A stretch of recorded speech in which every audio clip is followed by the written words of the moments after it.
Welcome, everyone. Thank you for joining us today. I'll just wait for people to come into the room.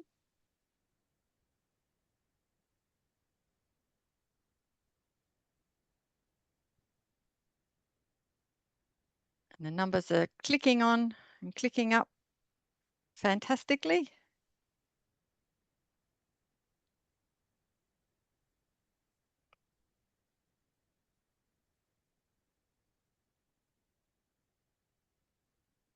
We're just waiting for people to join. If you're joining in as the numbers click up, and we are in the Learning with Fetal Alcohol Spectrum Disorder webinar. And we'll let people join us a little bit late slowly, but welcome everyone who has joined us for this webinar today. So as I said, you are here with the Learning with Fetal Alcohol Spectrum Disorder webinar, New Evidence-Based Resources for Secondary School Educators. And we're super excited to be able to be presenting those. Now, I just got a message in the chat that it is hard to hear me. So I will just get the team to, looks like some can hear me and some can't. Apologies those who can't, so we'll try and help you out there. This webinar is running from 12 noon to 1 p.m. And those who want to contact us, there's 4 different ways there on that front screen about how you can contact us. Just go to the next slide. And I would just like to do an acknowledgement of country, and particularly acknowledge that we are coming from many, many, many different countries. To acknowledge the traditional custodians of the many countries from which we're joining throughout Australia, and recognise their continuing connection to land, water and culture, and to pay our respects to those who have cared and continue to care for country. I'm joining you from Camirical land.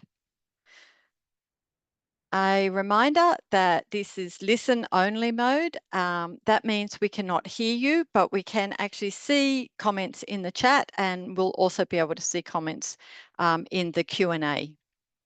This webinar is being recorded, and the recording and slides will be circulated to you afterwards. The webinar will also be available on the Learning with Fetal Alcohol Spectrum Disorder website. We will have a question and answer session at the end of the webinar. Please add questions to the Q&A box if that will be available. So welcome and introductions. So I'm Professor Marie Thiessen, and I am Director of the Matilda Centre at the University of Sydney. I'm joined today by Professor Elizabeth Elliott, who is Professor of Paediatrics and Child Health at the University of Sydney, and is a consultant paediatrician, Sydney Children's Hospital Network. Also with us today is Elizabeth Pritchard, who is Assistant Head of Individual Learning from K to 12 at Barker College here in Sydney. Julia Ritchies is also joining us, and Julia is a research officer from the Matilda Centre at the University of Sydney, who will take us through a tour of the resources that we are making available today. And finally, Associate Professor Louise Mewton is Program Lead in Lifespan and Brain Health Research at the Matilda Centre. Louise will coordinate the Q&A at the end of this session, and she is the academic lead in the development of the Learning with FASD resources. I can see that people are popping into the chat where they're joining from, and I would love to have people pop in the traditional lands from all of the places that they're joining from in the chat. Next slide.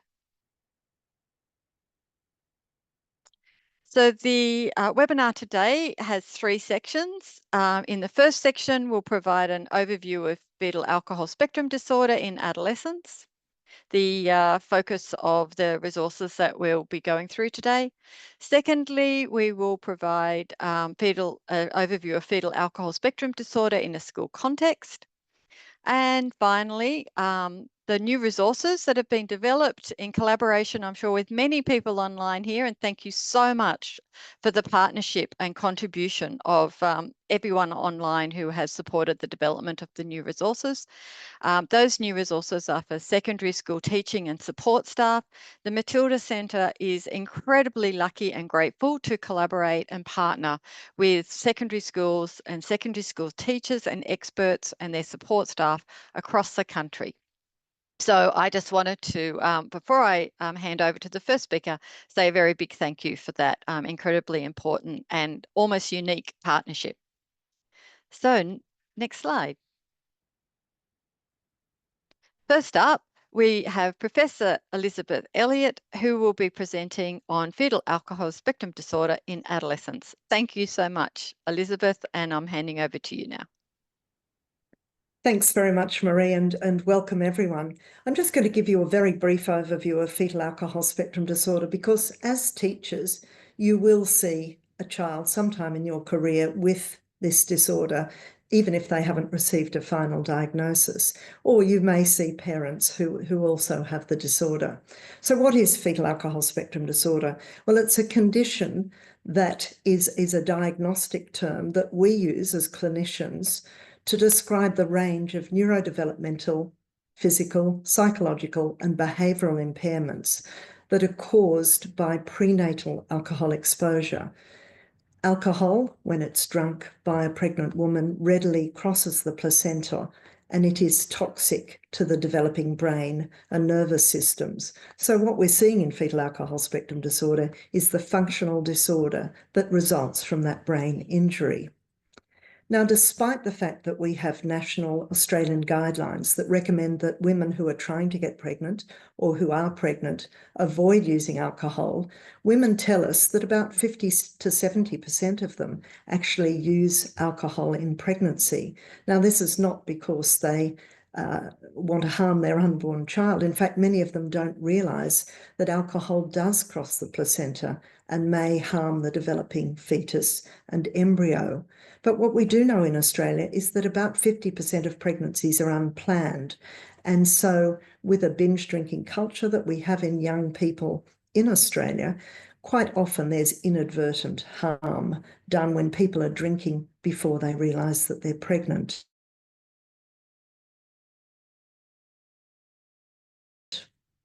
Now, although this therefore is potentially preventable, we estimate that about 3% are born with fetal alcohol spectrum disorder.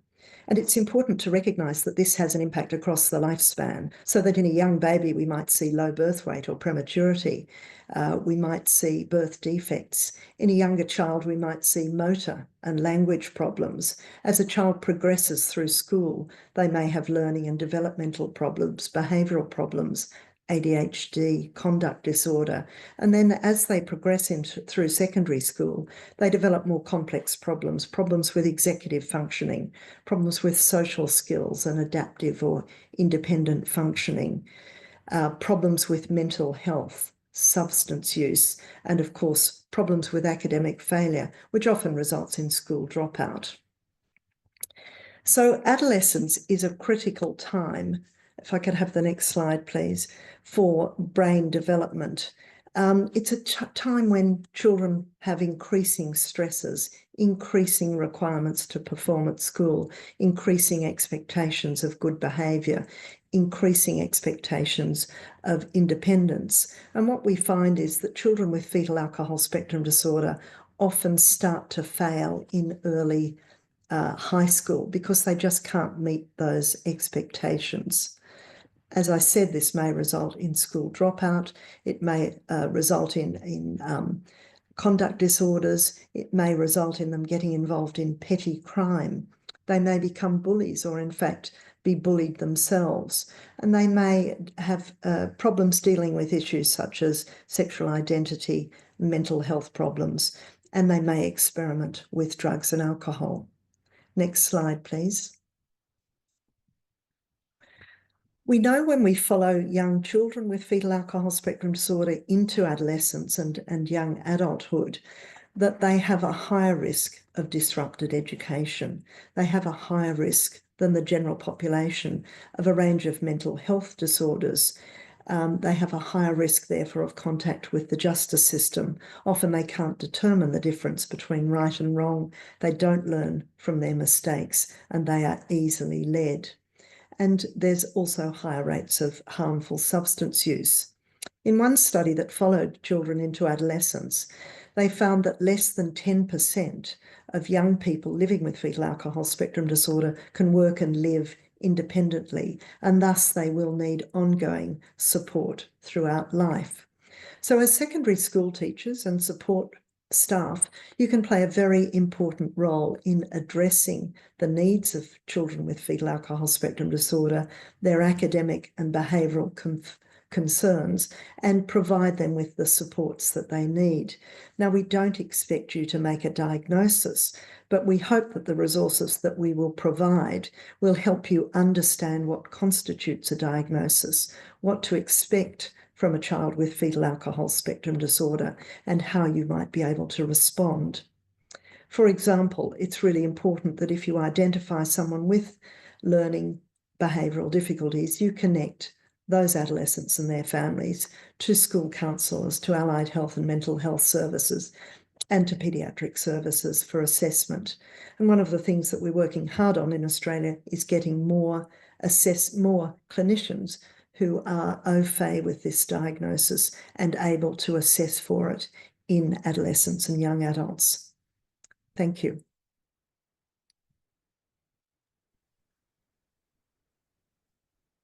Thank you so much, Liz. And please, if people have questions or want to engage, then you can pop them into the chat or you can pop them into the Q&A.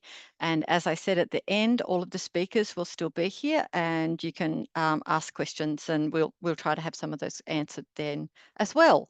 So it's my very great pleasure now to introduce you to Elizabeth Pritchard. Elizabeth is Assistant Head of Individual Learning, kindergarten to year 12 at Barker College here in Sydney, in the state of New South Wales. And Elizabeth is going to talk to us about fetal alcohol spectrum disorder in a school context. Thank you so much, Elizabeth. Thanks, Marie, and it's my absolute pleasure to be with you all this afternoon, and my pleasure to once again join the FASD team at the Matilda Centre, working with these incredible people who are building these amazing resources for the teachers out there who are working with students with additional needs. Just a little bit of a background of my work in this space.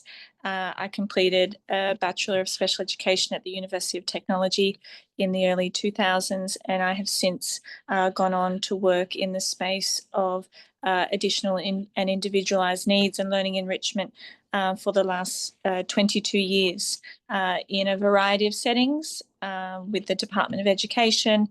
I've worked in the Catholic system and Steiner system and government and non-government schools, and I'm currently heading up in an assistant role the Individual Learning Centre at Barker College, of which we have multiple campuses. We have our main campus here at Hornsby, and we have 3 Indigenous campuses, 2 on the central coast of New South Wales and 1 in the Northern Territory. And we have recently opened a specialist school here to support students and families of refugee status. So that is our most recent school that has opened here in our junior school at the Hornsby campus. So it's my pleasure to once again be with you and speak to the experience I've had in working with students with additional needs, and specifically FASD students in the placements where I have been. My first work with families and students in the FASD space was with the Department of Education, where I was leading a support unit in Sydney at North Rocks Public School, and I was working with the district there to support students who had recently been diagnosed with autism spectrum disorder, but also had comorbidities. And in that space, I was supporting students with both imputed and diagnosed FASD. But in my experience over the years, it became very apparent that FASD was often something that was overlooked or not diagnosed. And so we did work with professionals and support services around the imputed FASD diagnosis. My main message when working in this space of additional needs and families with students with additional needs, and also families that are struggling with their own mental health or particular diagnostics as adults, is that it's an extremely sensitive space, fraught with emotions, realizations, and in some cases, difficulties and challenges faced in terms of getting diagnosis, and then accessing support. So it was very much my role to identify early what we might be dealing with here in the students that I was working with, and to very quickly lean into the supports that I was able to access as a leader in that space. And with the Department of Education and public school space, sometimes accessing supports that you may require can be difficult because school counsellors are often shared within a district and not necessarily just in your school. I'm very lucky here at Barker College. We have a team of psychologists on site, but very aware that that is not the case in all educational settings. And certainly with the Department of Ed, it was more challenging to seek services. But my advice being that as teachers, as has already been mentioned this morning, it's not our job to diagnose, but if we are feeling that we have students who are representing symptoms or behaviours that may lean into the FASD space or additional needs, it's really important to then seek your support network within your school context and to report up and to have a conversation with those available to you around the concerns that you may have.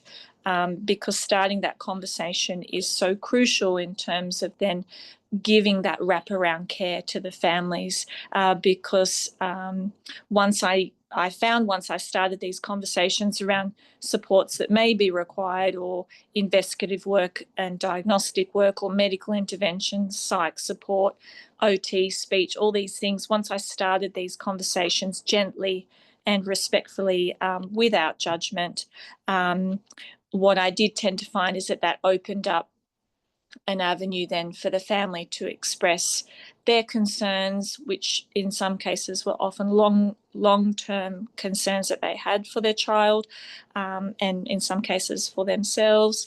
And then that just got the dialogue started, and then we could begin a process of bringing in supports as families requested, or as we were able to, and then to devise as a team an action plan. I think as teachers, as we go along in our career and we see students with additional needs, it's in our nature to take on the role of wanting to solve and problem solve, and how do I fix, and it's in our nature to want to help and have that deep empathy for our students and our families. However, in this space, in the FASD space and others, it's so crucial to seek support for yourself and the students and the families that you're working with, and that it needs to be a team effort.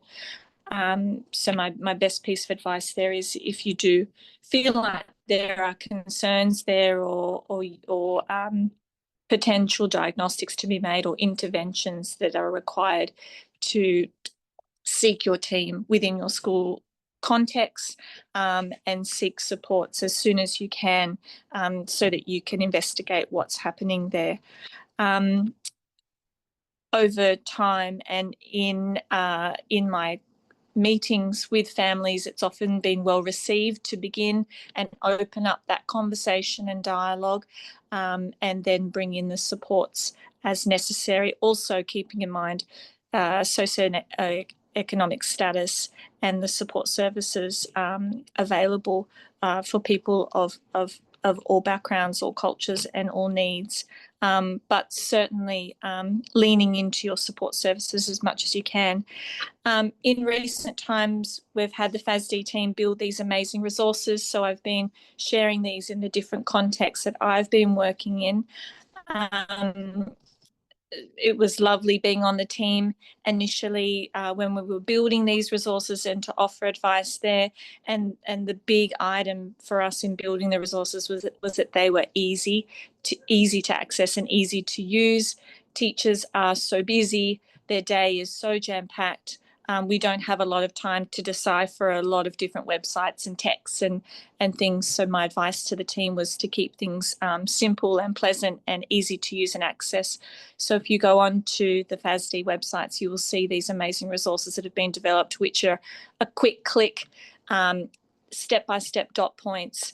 And so I am encouraging my team across all campuses to access the resources, and it's opened up some really good conversations amongst the team here and in my previous workplaces, and just sort of jolted people into thinking, oh, I hadn't thought of that option. I wasn't aware of FASD, and now I have an awareness of that, and then referring to the sheet on the website there, which says how to act and what to do and who to seek and how to seek supports there, both from an educational perspective, school perspective, and for families. So I can't stress enough how wonderful those resources are, and what a great job the team has done. And I'm certainly speaking to them in the different contexts that I have been working in. Just wanted to reiterate again the importance of sensitivity and respect from an educational perspective when we are talking with families if we have concerns, and also ensuring that you have a team there when discussing potential concerns around a student and behaviour. In the work I'd done, FASD, once diagnosed or imputed, was often a comorbidity. So it was with students that have had significant behaviour problems, language disorders, or specific learning disabilities. And then with more investigative work and work with the family, additional diagnostics were made, and just stressing that this is often a really challenging time for families, very emotional, lots of tears and moments of realisation in the meetings that I have with families, and just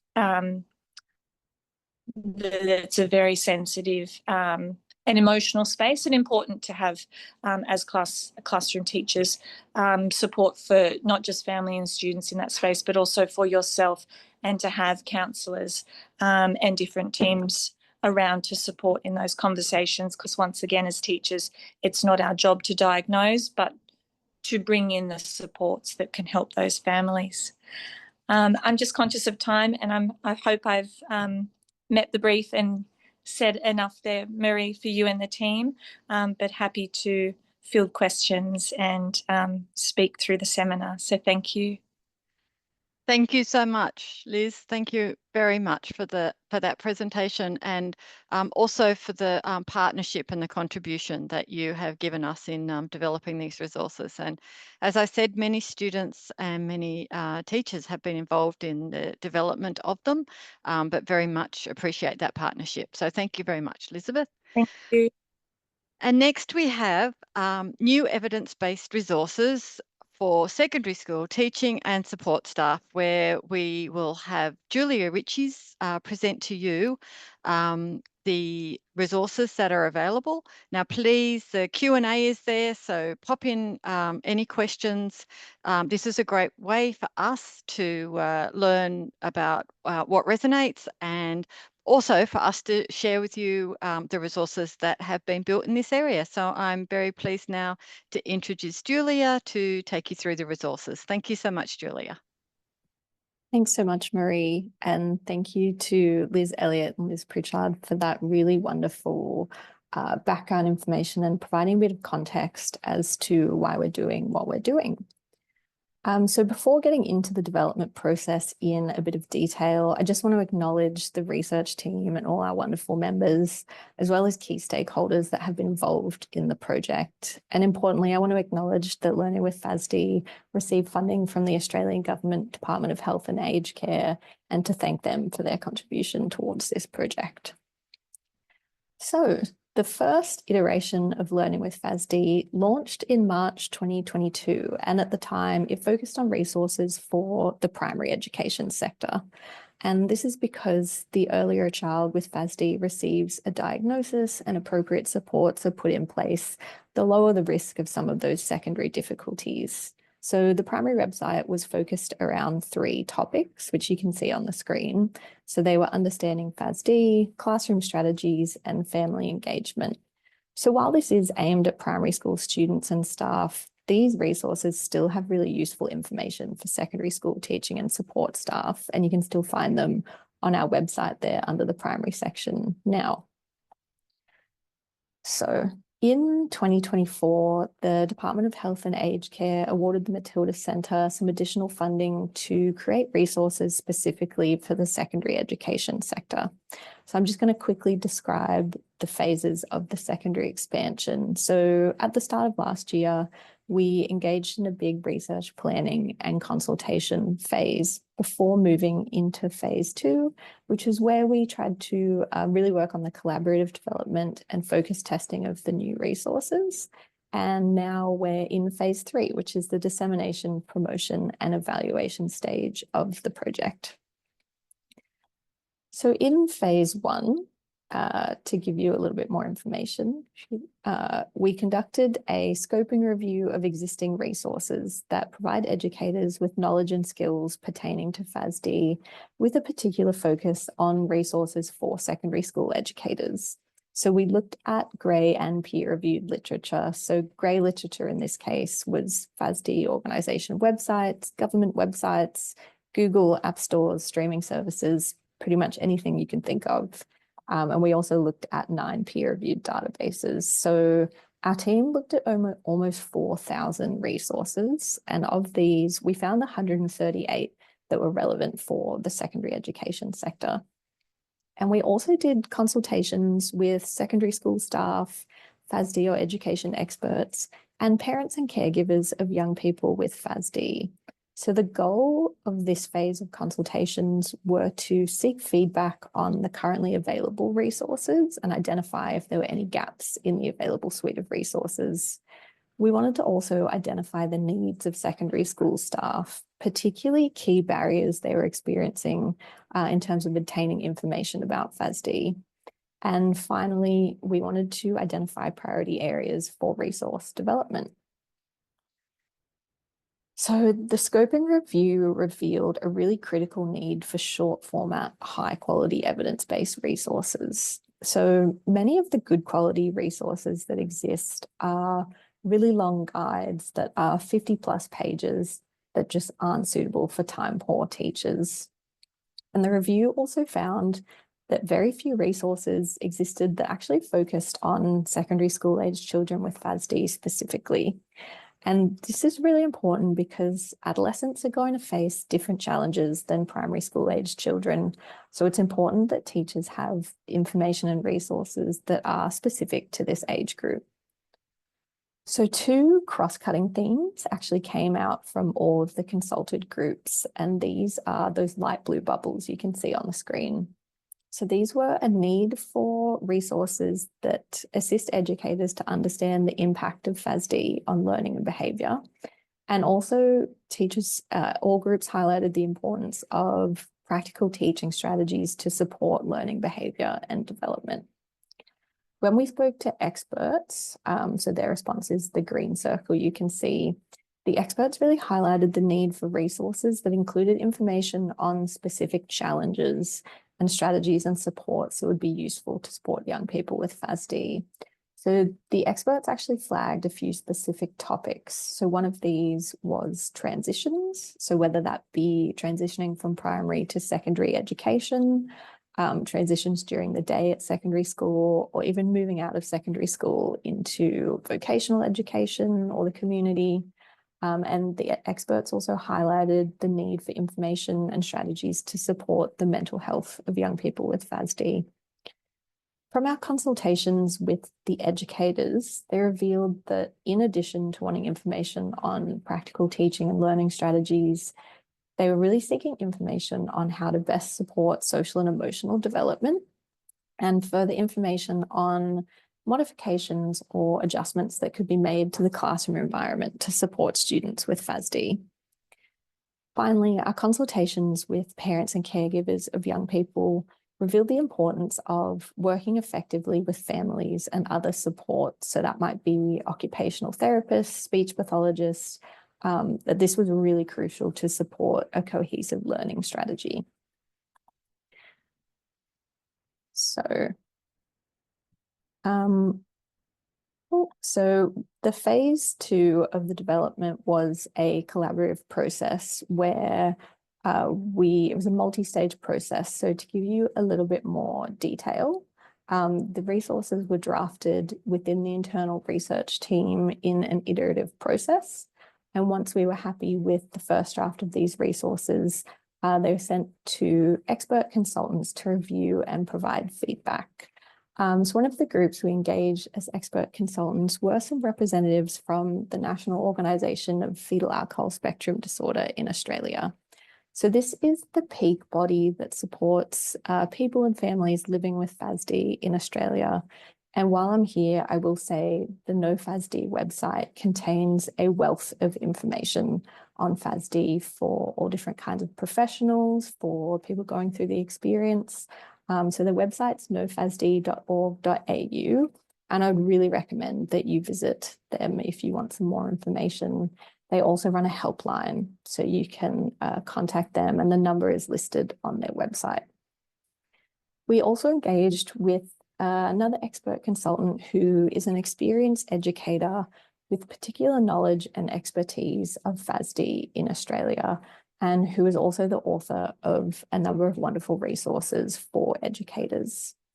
So once we had incorporated the feedback from these groups, we also went to a second phase of consultations. So again, we went to secondary school staff, FASD and education experts, and also parents and caregivers of young people with FASD to seek feedback on the draft resources and the updated website. So over 30 people were consulted during this phase of the project as well. Okay, so this is the result. So what you can see on the screen is the updated Learning with FASD homepage on the left, and then the topic page for secondary school resources on the right. So I'm going to talk you through each of the new resources we developed, including a rationale for why we chose those topics, and just touch on what information the resources contain. But first, I want to touch on some really important points. So as Liz mentioned earlier, FASD can have impacts in a variety of areas. So what you can see on the screen are the neurodevelopmental domains that might be affected by FASD, and some of these are really relevant for the school environment. So for a diagnosis, an individual must have impairment in 3 or more domains. But what I wanted to highlight was that 2 different individuals with FASD might have impairments in completely different domains. So for example, one student might experience difficulties with attention, memory, and communication, and another might have challenges with executive function, motor skills, and social functioning. So this brings me to the first of a few really key points. So as it says here, there's no typical pattern of impairment in FASD, unlike what you might see in autism spectrum disorder or ADHD. And this is because the specific impairments or impacts depend upon a number of factors, such as the timing of exposure in utero, genetic factors, and so on. So each student with FASD will have a unique combination of strengths as well as challenges, and they will require different supports. So if you have worked with a student with FASD in the past, there's nothing to say that another student with FASD will need the same kind of supports. They very well might, but there is a chance they might have difficulties in totally different areas. So secondly, one of the cross-cutting features of FASD is this concept of dysmaturity. So this means that someone with FASD will have varying levels of maturity in different areas of development. So for example, if we were talking about social and emotional development, a 15-year-old with FASD might have the emotional understanding equivalent to a 12-year-old, but the social skills of a 10-year-old. So ideally, expectations should be shifted to match developmental maturity rather than chronological age. And finally, it's really important that supports or scaffoldings aren't removed from students once improvements have been made. So the supports or the scaffolding around students is what's enabling them to improve or to work in the school environment.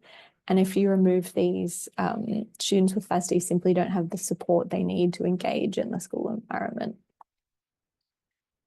Additionally, I just wanted to touch on the 8 magic keys. So these were developed by Deb Evanson and Jan Leckie, and they're guidelines or principles that are considered best practice for supporting young people with FASD. So in the resources that we've developed that we're about to go through, we have included strategies that are relevant for FASD and the specific topic area. For example, maybe strategies to support adolescents with FASD through transitions. But it's really important that these 8 magic keys or these principles always underpin approaches to working with students with FASD and be applied in conjunction with some of those topic-specific strategies. So I'm just going to run through them really quickly, but I will say we do link out to some external resources on the website that cover the 8 magic keys in more detail. But just briefly, one of the first ideas is that things should be concrete. So young people with FASD will often have challenges with communication, including both speech, so articulation, and language in terms of understanding and expression.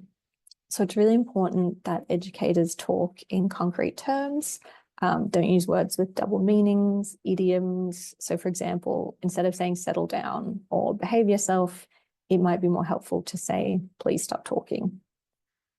So consistency. Students with FASD experience difficulty generalizing learning from one situation to another. So they do best in an environment with few changes. So this actually includes language. So if teaching and support staff and parents and caregivers can coordinate with each other to use the same words for key phrases and oral directions, this is something that can really benefit students with FASD. Then we have repetition. So students with FASD might experience a lot of difficulty with their short-term memory. They often forget things they want to remember, as well as information that has been learned already. So in order for something to make it to long-term memory, it might simply need to be retaught and retaught. Next, we've got routine. So stable routines that don't change from day to day will make it easier for students with FASD to know what to expect and might help to decrease anxiety, which just enables them to engage in a school setting. And we've got simplicity, which is keep it short and sweet. So students with FASD can be easily overstimulated, which can lead to sort of a shutdown, at which point no more information can be learned. So a really simple environment can be the foundation for classrooms or school environments that are suitable for students with FASD. We've got specific, so saying exactly what you mean, remembering that students with FASD will have difficulty with abstractions, generalizations, not being able to fill in the blanks when given a direction. So telling a student with FASD step by step what to do can be really important. Second last, we've got structure. So structure has been described as the glue that helps the world make sense for a student with FASD. They're more likely to be able to engage in the school environment if there are appropriate structures around them.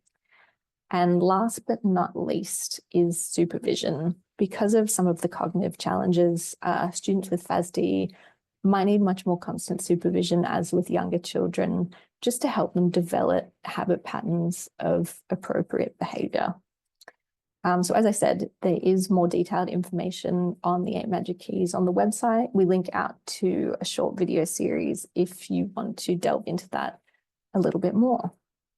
But that is going to bring us to our first resource, which is a brief explainer video to give you some information about FASD in adolescence.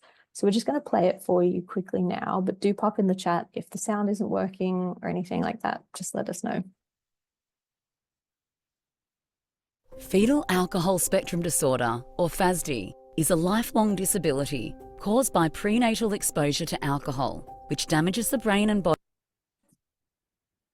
body of the unborn child. FASD is so prevalent that many educators may not realise they are interacting daily with students who have undiagnosed or misdiagnosed FASD.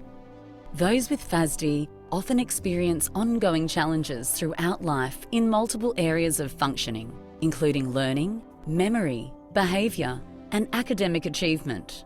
Adolescence is a particularly vulnerable time for individuals with FASD. As societal expectations for independence, educational attainment, and employment increase, young people with FASD often experience challenges, including dysmaturity, that make it difficult to meet age-based expectations. Dysmaturity refers to varying levels of maturity in different areas of development that do not align with an adolescent's chronological age. It often leads to unrealistic expectations from educators. Adolescence is also a critical time for brain development for all young people. The adolescent brain undergoes significant transformations in brain structure and function, leading to unique adolescent behaviours, such as increased risk-taking behaviour. These transformations are often experienced at the same time as other key changes in adolescence, such as physical maturation and changing hormone levels. All these biological changes also interact with cultural, economic, and social factors to significantly impact how adolescents think, feel, and behave. Because FASD is a brain-based disorder and adolescence is an intense period of brain development, the stresses of adolescence can have a significant impact for young people with FASD and other neurodevelopmental disabilities. Common experiences that may be difficult to navigate for all young people, such as transitions into secondary education or the workforce, the emergence of mental health problems, changing peer relationships, or the use of alcohol and other drugs, will be even more challenging for adolescents living with FASD. Although many young people with FASD often experience significant difficulties, they also have unique strengths and resiliencies that can be leveraged to support engagement via a strengths-based approach in the school environment and as they transition into young adulthood. Early recognition and appropriate intervention are key factors that can improve outcomes for adolescents with FASD or suspected FASD. As the pathway to diagnosis can be lengthy, it is advised to implement support strategies as soon as FASD is suspected. Effective and appropriate supports are crucial for reducing the risk of secondary challenges, such as a disrupted school experience, contact with the justice system, harmful substance use, and mental health concerns. This is why understanding and supporting adolescents with FASD or suspected FASD in the school setting is so important. That's where we come in. Learning with FASD is an online portal that houses evidence-based resources such as fact sheets, guides, videos, and webinars to help Australian educators understand and support young people with FASD in the school environment.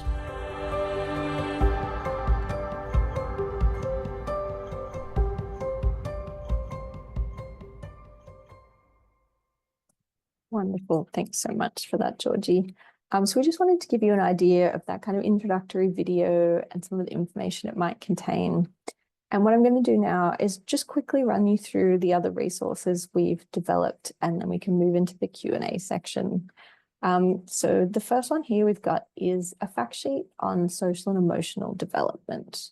So in addition to the biological changes that occur during adolescence, a few that were just touched on in the video, it is a really intense time of social and emotional development. and the cognitive impairments associated with FASD, such as those challenges with executive functioning, social cognition, language, these can have a really significant implications for social and emotional development.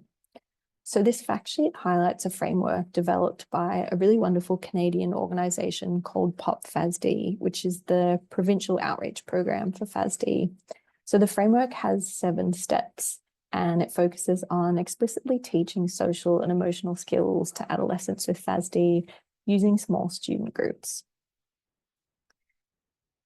So next, as I've already touched on, and we've said a few times, young people with FASD really benefit from routine and structure. So change and transitions can be an incredibly difficult experience. So this fact sheet's designed to help educators understand the challenges that might arise during common transitions, and it provides advice and strategies to help educators support young people. So it covers transitioning into secondary education from primary, transitions at school, so moving between classrooms, having different teachers, and also transitioning out of secondary education, as I said, whether that be to vocational training, supported or open employment, or into another community program. That's all covered in this fact sheet. And next we have another short explainer video. We're not going to play this one for you, but I've just added some screenshots so you can get an idea of what it might look like.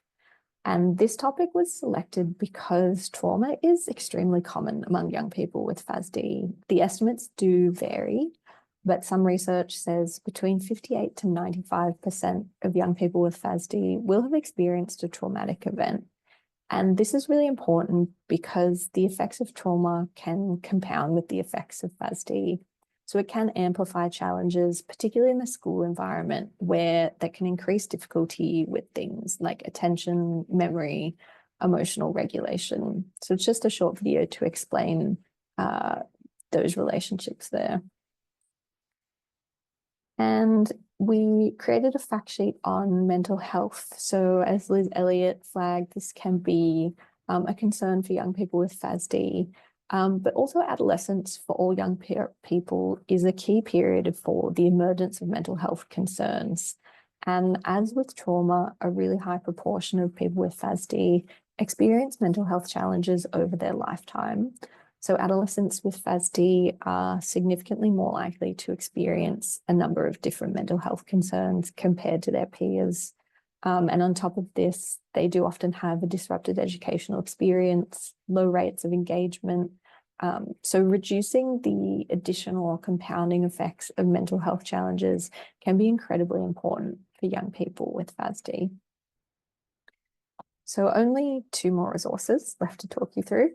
And this is one of our really interesting and informative ones. So challenging behaviours such as violence or inappropriate sexual behaviour were raised as a priority area by parents and caregivers, particularly in terms of how schools respond to these. So this might often be through school exclusion, so suspensions, and this can actually do so much more harm for young people with FASD.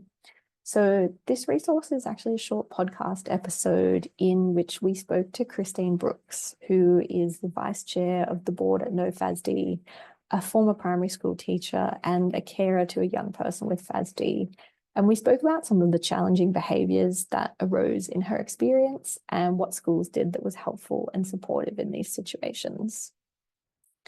So finally, our last fact sheet covers substance use among adolescents with FASD. So substance use in this case refers to both alcohol and other drugs such as nicotine, cannabis. So prenatal alcohol exposure has been associated with greater alcohol, cannabis, and tobacco use, even when other factors are accounted for. And individuals prenatally exposed to alcohol are more likely to use alcohol earlier and engage in risky alcohol use by age 14. So this fact sheet's just designed to provide educators with a bit more information about this and some information and advice for secondary school staff.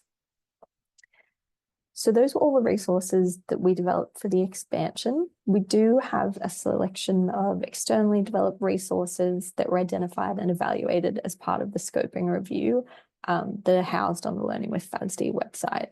So there's just a quick screen grab here of how the resources are displayed at the end of the secondary school page. And in the resources we link out to, we provide a brief summary of the resource and sections that would be relevant for teachers.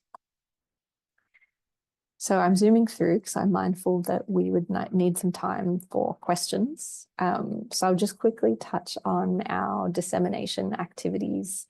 So with the launch of the secondary school portal, we sent a one-off letter and email to every secondary, special and combined school in Australia. So some of you might be here today because you received that letter. And we just really wanted to let schools know about these new resources and how they could be used.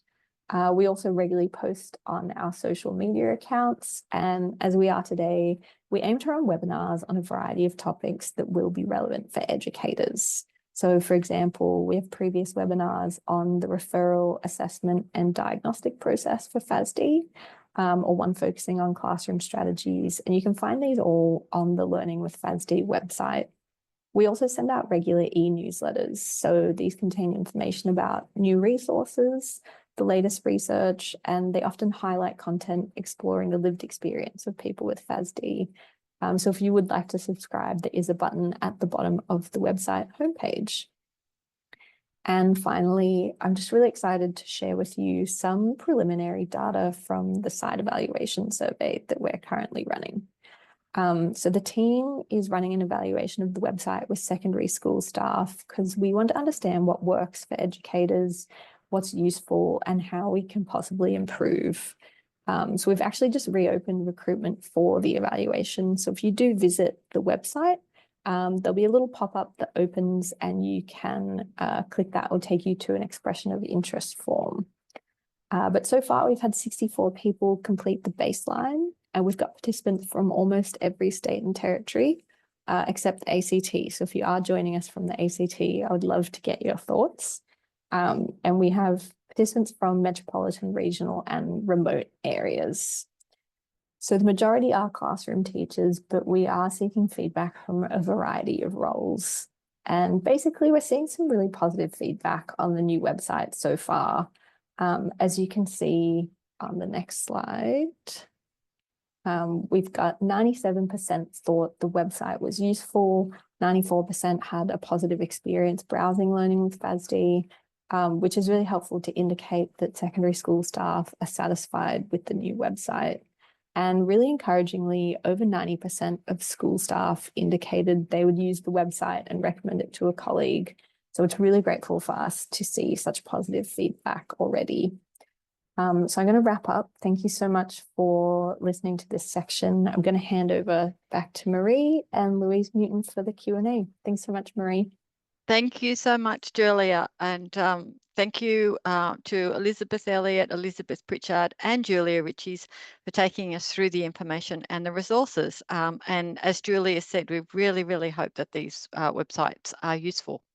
So now I'm just going to hand over to Louise Newton, and Louise has been moderating and answering questions in the Q&A as we go along. And as I said, Associate Professor Newton is the academic lead on the FASD Learning with FASD website. So thank you very much, Louise. Wonderful. Thank you, Marie, and thank you so much for chairing our session today. We do have a few questions, and I would love it if Julia and Elizabeth Pritchard and Elizabeth Elliott could please put your cameras on so we could answer some of these questions. First, I want to say thank you so much for the fantastic work you've all been doing, and thank you so much for those wonderful presentations. I thought this was an interesting one, Julia, that I thought that you would be able to answer, and that's whether these resources can be used with people with intellectual disabilities. So the feedback we've gotten from some of our consultations too, and some of the expert consultants, is a lot of these strategies will be really useful for students with lots of neurodevelopmental disabilities. So in short, the answer to that is yes. There will be specific strategies specific to disorders, but a lot of these will be really helpful for all students with neurodevelopmental disabilities in the school environment. Could I just make a comment there, Louise, that we see about 25% of children have an intellectual disability, so an IQ below 70, as well as adaptive problems with adaptive function. Many of the children will have some cognitive impairment, but not intellectual disability, the majority, in fact. Well, thank you for that, Liz. We have another one here, and I thought this one might be a good one for you, Elizabeth Elliott. I work as a psychologist, and I'm wondering if I need to have a specialised training to diagnose FASD. Thanks for that question. Look, we've just released a new guide to the diagnosis of fetal alcohol spectrum disorder, which will be freely available, and that'll be available on sites like the Fetal Alcohol Spectrum Disorder hub. And what that does is take you through an understanding of the diagnosis. We run courses also, and we are running one in August from the clinic at the Children's Hospital at Westmead that specifically target clinicians. So a whole range of allied health professionals, psychologists, paediatricians, etc. And we will take you through how to make the diagnosis. So it is helpful to do a course if you're likely to see a lot of children with severe neurodevelopmental problems, and that this is one of the diagnoses that can be part of the mix. But the tools that you can already use, you know, the WISC, the other tools to determine executive functioning, memory, adaptive functioning, ADHD, etc., apply to this diagnosis equally as to other diagnoses. Thank you, Elizabeth. Now, there is a question from Anthony, and is there a course that I could attend to learn more about FASD? So I am assuming that Anthony is an educator, and whether we know of any courses that might be specific for educators that would be helpful here. I don't know, Julia, if you know of any, or Liz, I don't know. Well, the course that we run, we open to educators, we open to case workers at Department of Community and Justice, legal professionals. So what I will do, Louise, is send you the details and you can circulate those with the link to the recording. Wonderful, thank you. Okay, we have had a couple of questions which I had a go at answering in the chat. Now, there are a couple of questions around sort of specific teaching resources or strategies that we can use in the classroom. That was from Sam in the chat, and a similar one in the Q&A from Libby about supports and adjustments that are effective in supporting these young people in the classroom and in the playground. And really, for that, I direct you to our website, because we have all those resources. Every single resource that Julia went through has a list of, you know, sort of specific strategies that you can be using for students with FASD. Louise, can I just add to that? I don't think you can see my camera. It's been switched off in the background, but I hope you can hear me. Liz Pritchard here. We've developed a teaching and learning checklist. It's also part of our NCC registration. So we tend to use that from the learning support perspective, which we distribute to classroom teachers. And in that checklist is the certain adjustments that would be best suited, and it's an individualised adjustment checklist for students here at Barker. So I think schools are creating their own adjustment adaptations for individual students in the form of checklists or individual plans. But we put together a checklist and distribute that to those staff that would be working with that student. And then we have a box at the top of that checklist that describes the nature of need. So the specific needs of that student. We don't necessarily put diagnostics in that, and then a checklist of the classroom adjustments or practical class adjustments that would support the teacher and the student. And that checklist is developed in consultation with the family, and if there's internal or external psych or counselling support, they're also a part of that planning process as well. So yes, there's that NCCD requirement there. So schools are developing those processes, but we call it a teaching and learning checklist. And we've used the information on the FASD website and then developed our own, and we adapt that to the students. Yeah. Wonderful. Thank you so much. Elizabeth Elliott, I see you have your hand up. Yeah, perhaps I could just comment on a comment that Elizabeth Pritchard made during her presentation, that a lot of these kids have comorbidities, which means they have another diagnosis in addition to fetal alcohol spectrum disorder. So about 70% of the children we see will have ADHD, about 25% will have autism spectrum disorder. As I mentioned earlier, about a quarter will have an intellectual disability, and many will have language and other problems. So, you know, these are really complex children, and it's important, as Liz alluded to think that if you've got a child with one of those diagnoses, could there be something else going on? If I could just make one other comment, Liz, on a comment you made about stigma, and I think this is really important for school teachers to be aware. And as clinicians, what we do when we give parents and families a diagnosis is we give them the option to share that diagnosis with the school or not. So they may come to you and say, my child's got a severe learning difficulty or severe word processing issue, or an IQ of A, B, or C. They may choose not to use the term fetal alcohol spectrum disorder, and I think we do need to respect that, even though many parents tell us it's really helpful to have the diagnosis, because it gives an understanding of the cause of the problems, and it helps people adjust their expectations, helps them access appropriate treatment and funding, and it potentially helps prevention of future affected children in the family. Thank you so much for that. And that brings us to 1 p.m. I want to thank everyone for joining us. I really hope that you do find our resources helpful. Jump onto the website, have a look. And thank you very much to our panelists as well today. Have a wonderful day all.